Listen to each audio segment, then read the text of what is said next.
তুমি কোন বাস অনেক আমরা সহ্য করেছি। এই যে আমার নামে আজকে একটা মামলা হলো, মানহানির মামলা। ওই ব্যক্তি চাঁদাবাজি করে, সন্ত্রাসী করে, এমন লোকের কোনো মান থাকতে পারে না। যার মান আছে তারই তো মানহানি হয়। মামলা করেছে আরেকজনকে দিয়ে, গোপনে গিয়ে হলো সাক্ষী হিসাবে উপস্থিত হয়েছে।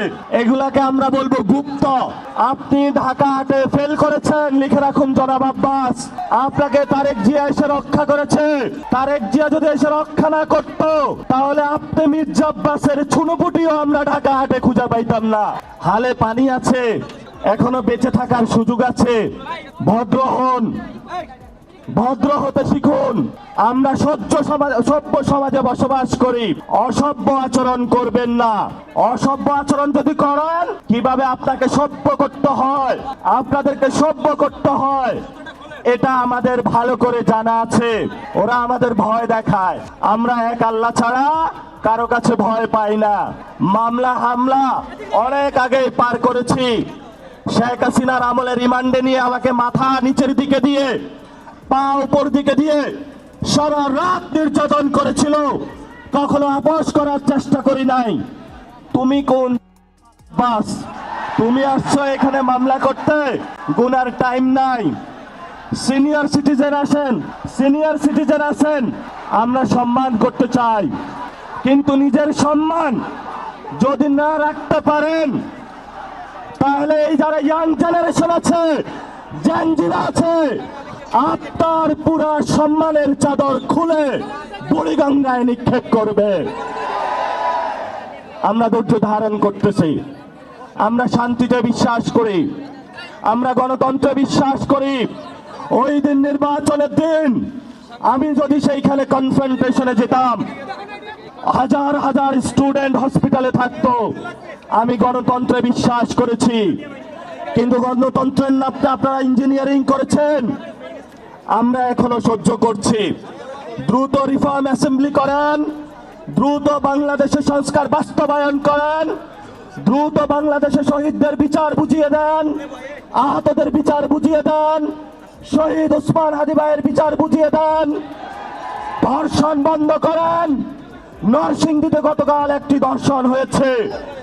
আপনার সন্তান আছে, তাকে আপনি নিরাপত্তার চাদরে আবৃত করে রাখেন।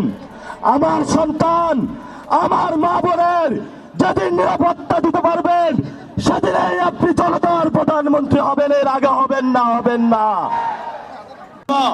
হিন্দু ধর্ম, খ্রিস্টান ধর্ম, সকল ধর্মকে একসাথে নিয়ে মুসলিম ঐতিহ্য রক্ষা করে একটি সুন্দর জীবন যাপন করতে চাই।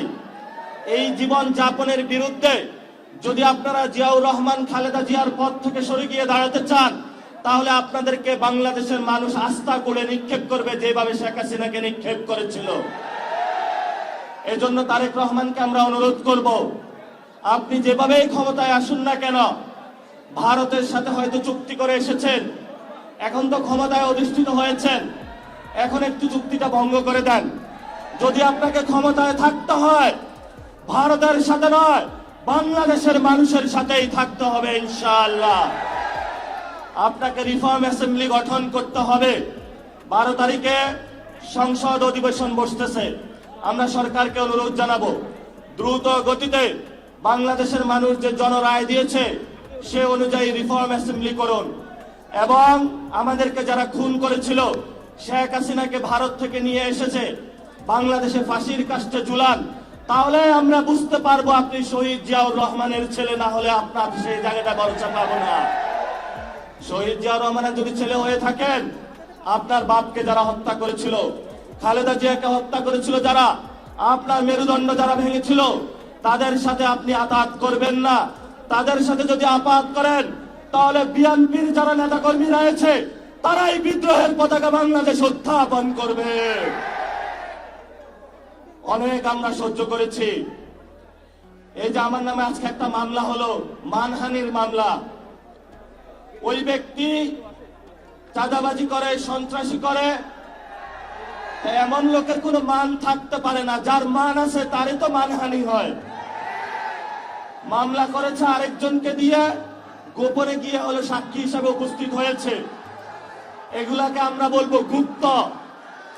আপনি ঢাকাতে ফেল করেছেন, লিখে রাখুন জনাব আব্বাস। আপনাকে তারেক জিয়া এসে রক্ষা করেছে।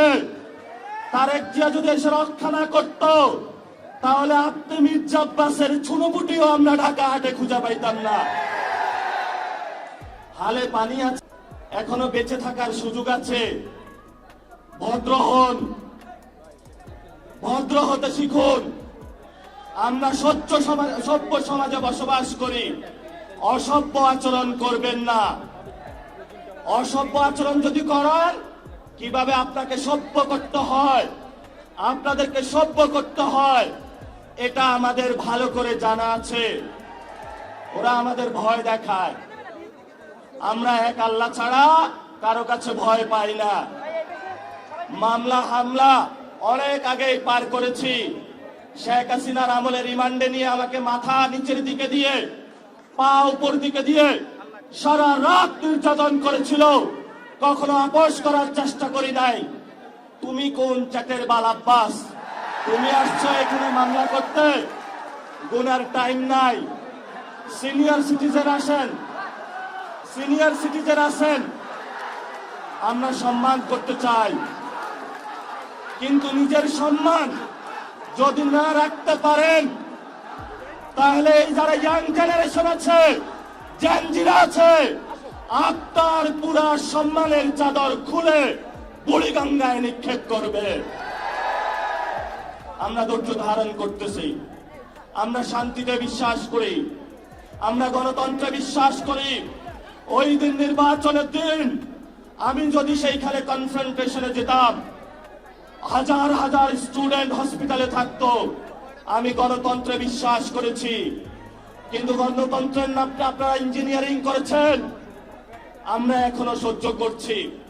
দ্রুত রিফর্ম অ্যাসেম্বলি করেন, দ্রুত বাংলাদেশের সংস্কার বাস্তবায়ন করেন, দ্রুত বাংলাদেশের শহীদদের বিচার বুঝিয়ে দেন, আহতদের বিচার বুঝিয়ে দেন, শহীদ ওসমান হাদি ভাইয়ের বিচার বুঝিয়ে দেন, ধর্ষণ বন্ধ করেন। নরসিংদীতে গতকাল একটি ধর্ষণ হয়েছে। আপনার সন্তান আছে, তাকে আপনি নিরাপত্তার চাদরে আবৃত করে রাখেন। আমার সন্তান, আমার মা বোনের যেদিন নিরাপত্তা দিতে পারবেন, সেদিনই আপনি জনতার প্রধানমন্ত্রী হবেন। এর আগে হবেন না, হবেন না। আমরা একটা আশঙ্কার মধ্যে দিনাতিপাত করছি। আইন শৃঙ্খলার অবনতি হয়েছে। এই বরিশালবাসী আওয়ামী লীগের অনেক নির্যাতন সহ্য করেছে। শেখ হাসিনার আত্মীয় স্বজনকে তারা বসিয়েছিল এখানে, কিন্তু বরিশালবাসী অগ্নিজরা বক্তব্য, রাজপথে লড়াই করে এইখানে যারা আব্দুল্লাহ গম ছিল সকলকে ইন্ডিয়াতে বিতরণ করেছিল। বরিশালবাসীর সাথে কেউ পাঙ্গা নিতে আসবেন না।